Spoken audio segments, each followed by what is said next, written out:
ਸਾਰੇ ਆਇਆ ਵੀ ਜਿੱਦਣ ਪੂਰੀ ਮੱਝ ਗੱਡੀ 'ਚ ਲੱਭ ਜੇ ਤੇ ਸ਼ੌਕ ਪੂਰਾ ਹੋ ਜਾਂਦਾ। ਗੱਭਣ ਨੇ ਲਈ ਸੀ ਸੂਪਈ ਕਰਮਾਂ ਵਾਲੀ, ਕੱਟਾ ਇਹਨੇ ਦਿੱਤਾ। ਦੂਸਰਾ ਸੂਆ ਪਹਿਲੇ ਸੂਏ ਦੀ ਉਹ ਕੱਟੀ ਘਰ ਬੱਚੀ ਇਹਨਾਂ ਦੇ, ਬੜੀ ਪਿਆਰੀ ਹੈ। ਇਹ ਸ਼ੌਕ ਕਰੋ ਜਰਾ ਇਹਦਾ, ਬੜਾ ਪਿਆਰਾ ਚੁਆਪ ਸਮਾ ਨਿਕਲਿਆ ਮੱਝ ਨੂੰ ਕਰਮਾਂ ਵਾਲੀ ਨੂੰ। ਖਾਣ ਦਾ ਖੇਨੇ ਗਿੱਠ ਗਿੱਠ ਦੇ ਤੇ ਮੁੱਠ ਮੁੱਠ ਦੇ, ਕਿਆ ਬਾਤ। ਅੱਧਾ ਘੰਟਾ ਹੋ ਗਿਆ ਸੂਈ ਨੂੰ, ਥੋੜਾ ਚਿਰ ਹੋਇਆ।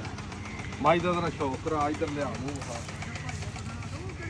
ਬਿੱਲੀਆਂ ਅੱਖਾਂ ਦੋਵੇਂ ਹੀ, ਛੋਟੀ ਕੁੱਟੀ ਸਿੰਗੀ, ਕਿਆ ਬਾਤ। ਕੱਦ ਮੱਝ ਨੂੰ ਵੱਡੀਆਂ, ਹਰ ਸ਼ੈ ਜਿਹੜੀ ਹੈ ਸ਼ੌਕ ਕਰੋ ਇੱਕ ਵਾਰੀ। ਇਹ ਪਿਛਲਾ ਸੂਆ ਘਰ ਹੀ ਚੋਈ ਹੈ? ਠੀਕ ਹੈ,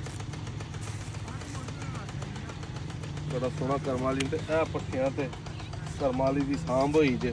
ਇਹ ਵੇਖ ਲਵੋ ਵੀ ਇਹਨੇ ਜਾ ਕੇ ਜਦੋਂ ਸੈਲਜ ਖਾਣਾ ਤੇ ਕੋਈ ਵੰਡਾ 5-7 ਸਿਰ ਖਾਣਾ ਤੇ ਇਹਨੇ ਫਿਰ ਥੱਲੋਂ ਡਬਲ ਹੋਣਾ ਕਿ ਨਹੀਂ ਹੋਣਾ। ਇਹ ਵੀ ਪੱਠੇ ਵਹਾ ਆ, ਕੁੱਤਲ ਤੇ ਪੁਰਾਣੀ ਕੁਤਰੀ ਹੈ। ਠੀਕ ਹੈ, ਇਸ ਤਰ੍ਹਾਂ ਦੀ ਇਹਨਾਂ ਸਰੋਂ ਬਣਾਈ ਹੈ। ਬਾਕੀ ਮੱਝ ਜਿਵੇਂ ਕਰਮਾਂ ਵਾਲੀ ਹੈ ਤੇ ਚੁੰਮ ਚੱਟ ਕੇ ਰੱਖਣ ਵਾਲੀ ਹੈ, ਜਿਵੇਂ ਦੀ ਪਿਆਰੀ ਹੈ। ਸ਼ੌਕ ਹੋ ਗਿਆ ਇਹ ਪੂਰਾ। 10 ਤਰੀਕ ਅੱਜ 11ਵਾਂ ਮਹੀਨਾ 2025 ਹੈ। ਕਰਾ ਯਾਰ ਸ਼ੌਕ ਜ਼ਰਾ। ਘਰ ਰੱਖਣ ਕਣਾ ਲਈ ਹੈ, ਘਰ ਰੱਖਣ ਲਈ ਕਣਾ ਦੇਣੀ ਹੈ।